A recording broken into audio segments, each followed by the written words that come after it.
जितना इस समाज को लव मैरिजेस से और इंटरकास्ट मैरिजेस से प्रॉब्लम है, अगर उतनी ही प्रॉब्लम इन्हें उन मैरिजेस से होने लग गई जहाँ पे डाउरी देकर के शादी की जाती है, लड़की को उसके बाद भी टॉर्चर किया जाता है और उसे हर तरह के वायलेंस सहने पड़ते हैं घर पर रहकर, और एक टाइम ऐसा आता है कि वो लड़की नहीं सह पाती है और वो सुसाइड कमिट कर लेती है, या तो लोग इतने ज्यादा हद तक बढ़ जाते हैं और गिर जाते हैं कि वो उसे जान से मार देते हैं या उसका मर्डर कर देते हैं। अगर इस सोसाइटी को उन सब चीजों से प्रॉब्लम होने लग जाती तो शायद वो लड़कियां आज जिंदा होती। Hi, my name is Pragya, welcome back to my YouTube channel. तो आज हम बात करेंगे डाउरी के बारे में और कैसे इसे नॉर्मलाइज किया गया है और क्यों डाउरी एग्जिस्ट करती है और इसमें लड़कियों के पेरेंट्स इक्वली कैसे रिस्पॉन्सिबल है। And we will also talk about why women are still considered as a burden, why they are still considered as a pariah धन। वैसे तो मैं बहुत कामली और पीसफुली वीडियोस बनाती हूँ, बट आज मेरे अंदर बहुत ज्यादा गुस्सा भरा हुआ है उन पेरेंट्स के लिए, स्पेशली जो अपनी बेटियों को हमेशा एडजस्ट करना और कॉम्प्रोमाइज करना सिखाते हैं, आवाज उठाना नहीं, जो अपनी बच्चियों को कमजोर बनाते हैं, स्ट्रांग नहीं, कि वो अपने लिए खुद स्टैंड ले पाए और जब उन्हें जरूरत पड़े तो वो हेल्प मांग पाए। और कुछ केसेस में ऐसा होता है कि लड़कियां आती हैं, हेल्प मांगती भी हैं, लेकिन पेरेंट्स उनका साथ देने की जगह उन्हें सिखाते हैं कि बेटा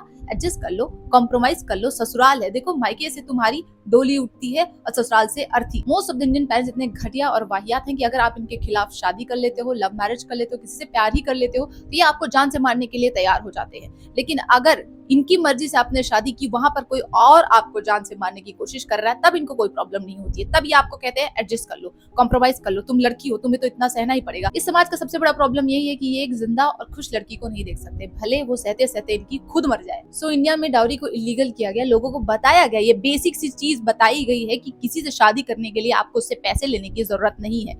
आप यहाँ इंसान है, आप सामान नहीं है जो बिक रहे हैं, और सामने वाला भी इंसान है, कोई ऑब्जेक्ट नहीं जो उसे शादी करने के लिए आपको पैसे देने पड़े। बट हमारा समाज इतना घटिया और वाहियात है, इन्होंने बोला कि ठीक है डाउरी इलीगल है ना, शादी में पैसे लेना शगुन के नाम पर, गिफ्ट के नाम पर, प्यार और व्यवहार के नाम पर तो इलीगल नहीं है, तो हम ऐसे ले लेंगे। एंड कुछ लड़कियों के पेरेंट्स भी सिर्फ डाउरी इसलिए देते हैं कि उन्हें शो ऑफ करना होता है कि हमारा भी कोई स्टेटस है, हमने अपनी बेटी को देखो इतना कुछ दिया है, इतने धूमधाम से शादी की है, बट दे डोंट रियलाइज कि ग्रीड का कोई एंड नहीं होता है, लालच कभी खत्म नहीं होती है और वो हमेशा वक्त के साथ बढ़ती जाती है, जिसका टॉर्चर उनकी बेटी को उनके ससुराल में सहना पड़ता है। मतलब बेटी भले मर जाए लेकिन इनका शो ऑफ और चार लोग वो न जाए। और इनकी इसी घटिया सोच की वजह से हर साल इंडिया में 6,500 लड़कियां डाउरी की वजह से मार दी जाती हैं। If you force your daughter to compromise and adjust in such marriages then you are equally responsible for the death. तो रिसेंट के 2 डाउरी केसेस हैं जो कल रात को मैं पढ़ रही थी और उनके बारे में रिसर्च कर रही थी।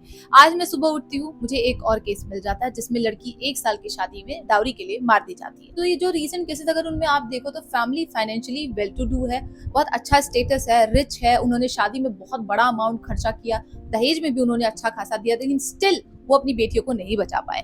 सबसे बड़ा प्रॉब्लम क्या है, जब बेटी ने आपसे कंप्लेन की कि उसे प्रॉब्लम हो रही है, वो उसे हेल्प की जरूरत है, तो आपने उसे बोला एडजस्ट कर लो, कॉम्प्रोमाइज कर लो। हमारे इंडिया में सबसे बड़ी प्रॉब्लम यही है कि लड़कियों की शादी के लिए यहाँ पे पैसे की सेविंग की जाती है, बट उसके करियर के लिए, उसके लाइफ के लिए नहीं। अगर कल को मैं मांग दूं अपने पापा से कि पापा मुझे बिजनेस करना है या मुझे अपना करियर बनाना है, मुझे वो पैसे दे दो आप जो आपने शादी के लिए रखे, वो नहीं देंगे। क्यों? क्योंकि शादी ज्यादा इंपॉर्टेंट है। और ये शादी इतनी ज्यादा इंपॉर्टेंट क्यों है? क्योंकि इनकी सोच अभी भी वहीं तक है कि लड़की पराया धन होती है, इसको शादी करके जल्दी से निपटाना है। अगर आप इंडिया में और एक लड़की हैं तो यहाँ पर शादी करना आपके लिए सबसे आसान काम है, लेकिन अगर आपकी शादी अच्छी नहीं है, अब्यूसिव मैरिज में है आप, तब भी आप उससे निकल नहीं सकते हैं। क्यों? क्योंकि 4 लोग क्या कहेंगे, समाज क्या कहेंगे, और आपके पेरेंट्स ने तो ऑलरेडी आपको पराया कर दिया है, हकाल दिया है कि जाओ अपने घर जाओ, ये घर तो तुम्हारा है नहीं, तुम वापस जा नहीं सकती हो। इनका वही सिस्टम अभी भी चलता है कि यहाँ से आपकी डोली उठती है, वहां से अर्थी उठती है, तो ये सीधा आपकी अर्थी उठाने की तैयारी में रहते हैं। I am really sorry for my harsh language, but I am not actually sorry, because ये सच है। आप चाहे इसे कितना भी शुगर कोट करके प्यारे प्यारे शब्दों में कह दे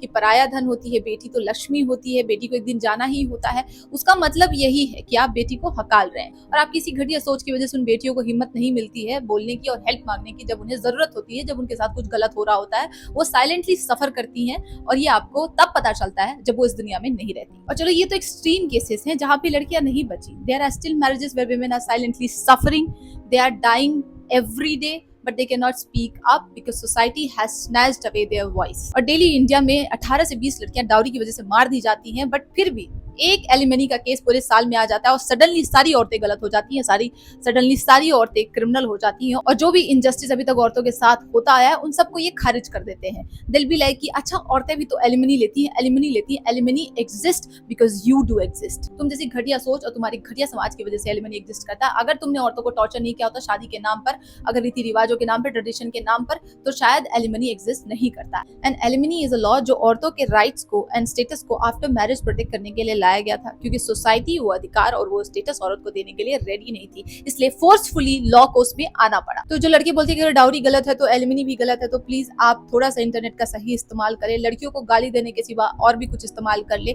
थोड़ा अपने आप को एजुकेट करें इन टॉपिक्स पर, बहुत इजीली अवेलेबल है, आप कहीं भी सर्च करके इसके बारे में पढ़ सकते हैं, तो प्लीज एजुकेट योरसेल्फ। और लोग ऐसे बोलते हैं अरे आप कहाँ डाउरी वारी होता है, शहरों में तो ये सब बंद हो गया है। डाउरी चेंज नहीं हुआ है, डाउरी का नाम चेंज किया है इन्होंने। पहले दहेज बोलते थे, अब उसी को गिफ्ट बोलते हैं। इनका ये हो जाता है कि अरे आप अपनी बेटी के लिए तो देंगे, अगर आप कार देंगे तो आपकी बेटी ही तो घूमेगी, आप घर देंगे तो आपकी बेटी के फ्यूचर के लिए तो है, अगर आप उसके नाम से पैसे सेव कर रहे हैं, अगर कुछ डिपॉजिट कर रहे हैं तो आपकी बेटी ही तो यूज करेगी, घंटा बेटी यूज करेगी। और sometimes dowry is given because लड़का हमारा फॉरेन में है, इतना पढ़ा लिखा है, हमने उसको इंजीनियर डॉक्टर बनाया, उसके लिए इतना खर्चा किया है, तो इतना तो बनता है ना, मतलब आपने पढ़ाया लिखा है इसलिए कि वो दहेज ले सके कल को। And there are people also who justify dowry saying कि ये तुम्हारा ट्रेडिशन है, कल्चर है, सदियों से चलता आया है। सदियों पहले ये स्त्री धन था, एक अमाउंट जो औरत को दी जाती थी उसके लिए कि अगर उसको कल को जरूरत पड़ी, ऐसी सिचुएशन आई कि उसका कोई नहीं है साथ देने के लिए, तो वो उस पैसे को यूज कर सकेगी।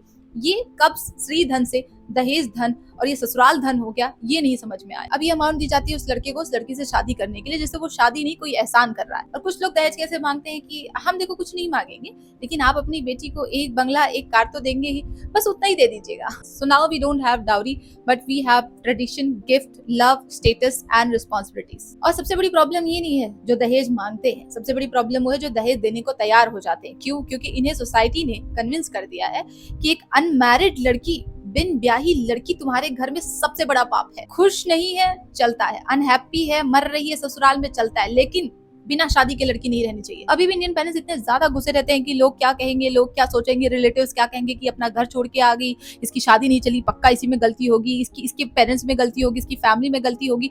इनको बस ये है कि अपना पल्ला झाड़ना है, मेरे भी रिस्पॉन्सिबिलिटी ना जाए, मेरा नाम ना खराब हो जाए, मेरी इज्जत न चली जाए, भले बेटी चली जाए। I have seen so many cases where parents send back their daughters to those abusive homes to die. एक 2025 की न्यूज है जिसमें लड़की अपने पेरेंट्स के पास चली जाती है ये बोलकर कि मुझे उस घर में मारा जाता है, पीटा जाता है, मुझे वहां पे सेफ फील नहीं होता है, मुझे वो जान से मार देंगे। उसके पेरेंट्स उसको वापस उस घर में भेज देते हैं और वो लड़की लिटरली भीख मांग रही होती है गेट पर खड़ी होकर के अपने ससुराल वालों से कि मुझे घर के अंदर ले लो। फिर भी उसके पेरेंट्स उसको वापस लेकर के नहीं जाते हैं, और जब उसके ससुराल वाले उसको घर के अंदर लेते हैं दूसरे दिन उसकी वहां पे डेड बॉडी मिलती है। Tell me now in this case who is responsible? Both the families are equally responsible for her murder. और ये तो चलो शादी और शादी के बाद की बात होगी, हमें बचपन से लड़कियों को इंडिया में इस तरीके से तैयार किया जाता है जैसे शादी नहीं तुम जंग पर जा रही हो। बचपन से ही हमें हमारे कान में घुसाना शुरू कर देते हैं कि किचन में जाओ, खाना बनाना सीखो, ये सीख लो, सिलाई बुलाई सीख लो, थोड़ा कम बोला करो, थोड़ा तमीज में रहा करो, थोड़ा धीरे बोला करो, सुबह उठा करो बेटा, सारे काम धाम सीख लो घर के, नहीं तो तुम्हारी शादी नहीं होगी। सांस ले रही हो, तुम्हारी शादी नहीं होगी, तुम्हारी शादी नहीं होगी,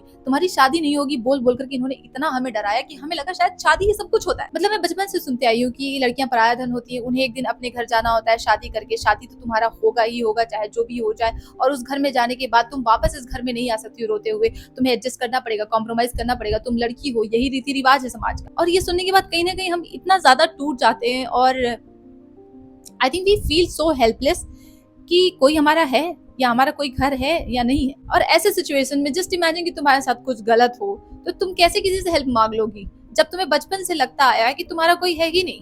मतलब अगर तुम इस सोसाइटी में सह सह के घुट घुट के मर जाओ तो ये समाज तुम्हें कहेगा कि बहुत अच्छी औरत है, बहुत अच्छी औरत है। और वहीं तुमने एक बार अपने साथ हो रहे इनजस्टिस के खिलाफ आवाज उठाना शुरू कर दिया तो तुम समाज की नजरों में एक सेकंड में खराब साबित हो जाओगी, चाहे तुम भले सदियों से अच्छा करती आई हो उनके लिए। तुम देखना कोई भी लड़की जो फाइनेंशियली इंडिपेंडेंट है, अपने डिसीजन खुद लेती है और शादी के बाद भी जॉब करती है, अपने करियर पे फोकस करती है, अपने हॉबीज पे फोकस करती है, तो हमेशा उसे बोल दिया जाता है कि ये तो बड़ी मॉडर्न है, ये तो फैमिली परिवार पे ध्यान ही नहीं देती, बस पैसे कमाने में लगी हुई है, बड़ी मनी माइंडेड है, फेमिनिस्ट है, ये है, फलाना है, चिमकाना है। ऐसी मॉडर्न और पढ़ी लिखी लड़कियां ना, मैं बता रही हूँ, घर तोड़ने वाली होती हैं। अगर तुम्हारा घर एक लड़की के जॉब करने से, एक लड़की के सांस लेने से टूट जा रहा है तो कितनी कमजोर होंगे तुम्हारे घर के नींव। तो तुम लड़की को कमजोर करने की जगह अपने घर की नींव को स्ट्रॉन्ग करो। और जब अभी भी मैं इन सब चीजों के खिलाफ बात करती हूँ अपने आसपास या अपने आसपास के लोगों में, तो मुझे सुनने को मिल जाता है कि तुम ना अकेले मरोगी, तुम्हारा कोई साथ नहीं देगा, तुम्हारा कोई समाज परिवार नहीं होगा। मत हो, नहीं चाहिए मुझे ऐसा समाज और परिवार, ऐसा समाज और परिवार जो मुझे एक समान की तरह ट्रीट करता हो, इंसान नहीं। मैं इंसान हूँ और मैं इंसान की तरह ट्रीट होना पसंद करूंगी, और जहां पर नहीं होंगी मैं वहां खुद नहीं जाऊंगी। And I am so grateful कि जो मेरे समाज की, मेरे सोसाइटी के आसपास के लोगों की और मेरे दादा दादी की सोच हुआ करती थी, वो मेरे मम्मी पापा की सोच नहीं है। मेरे मम्मी पापा मुझे एक इंसान की तरह ट्रीट करते हैं और वो मुझे प्यार करते हैं, ना कि समाज से। इस वीडियो में मैं उन पेरेंट्स से रिक्वेस्ट करना चाहती हूँ जो अपनी बेटियों की शादी के लिए पैसे जोड़ रहे हैं, उनके दहेज के लिए पैसे जोड़ रहे हैं, कि वो पैसा उन्हें फाइनेंशियली इंडिपेंडेंट बनाने में लगाओ, वो पैसा उनका करियर बनाने में लगाओ, उनकी लाइफ बनाने में लगाओ, और उनको इस तरीके से मेंटली प्रिपेयर करो कि वो अपनी लाइफ के लिए तैयार हो, अपने करियर के लिए तैयार हो, ना कि शादी के लिए। मैं बस इतना कहना चाहूंगी कि ये समाज अभी भी लड़कियों के लिए बहुत ज्यादा कठोर है। शादी बहुत ज्यादा आसान है करना, लेकिन उस शादी से, चाहे वो अब्यूजिव हो, चाहे वो अच्छी ना हो लड़की के लिए, चाहे उसमें लड़की खुश ना हो, उससे निकलना उसके लिए बहुत मुश्किल है। क्योंकि हमारा समाज अभी भी एक डिवोर्स्ड लड़की एक्सेप्ट नहीं कर सकता, वो मरी हुई लड़की कर सकता है। तो अपनी लड़कियों को, अपनी बच्चियों को इतना काबिल बनाओ कि कल को अगर वो शादी में खुश ना रहे तो अपने लिए खुद स्टैंड ले पाए, अपने डिसीजन खुद ले पाए, और उस शादी से निकल पाए खुशी खुशी, और अपनी लाइफ अकेले जी पाए। तो मैं बस इतना कहूंगी कि आप अपनी बेटियों को स्ट्रांग बनाएं और उनके साथ हमेशा स्ट्रांगली खड़े रहें, कि किसी की हिम्मत भी ना हो आपकी बेटी पर आवाज उठाने की, हाथ तो दूर की बात है। हमें समझना होगा कि डाउरी जैसी कुप्रथा को रोकने के लिए हमें स्ट्रिक्ट लॉज की जरूरत नहीं है, हमें बस स्ट्रॉन्ग पेरेंट्स की जरूरत है, जो अपनी बेटी को इस सोसाइटी से ज्यादा इंपॉर्टेंस दे, जो अपनी बेटी को सोसाइटी के ऊपर रखते हो, जो अपनी बेटी को priority they over the society. अगर आज भी इंडिया में डाउरी देकर के शादी हो रही है तो उसका सबसे बड़ा रीजन यही है कि लड़कियों को आज भी बर्डन की तरह ट्रीट किया जाता है, उन्हें एक रिस्पॉन्सिबिलिटी मानी जाती है। इनको लगता है कि बस ये एक बोझ है जिसे अपने सर से निकालना है। उन्हें इंसानों की तरह जिस दिन ट्रीट करना ये सोसाइटी शुरू कर देगी तो आई थिंक डाउरी भी खत्म हो जाएगी, और उसकी वजह से जो क्राइम है वो भी खत्म हो जाएंगे। और सबसे बड़ा रीजन ये है कि अभी भी इस सोसाइटी में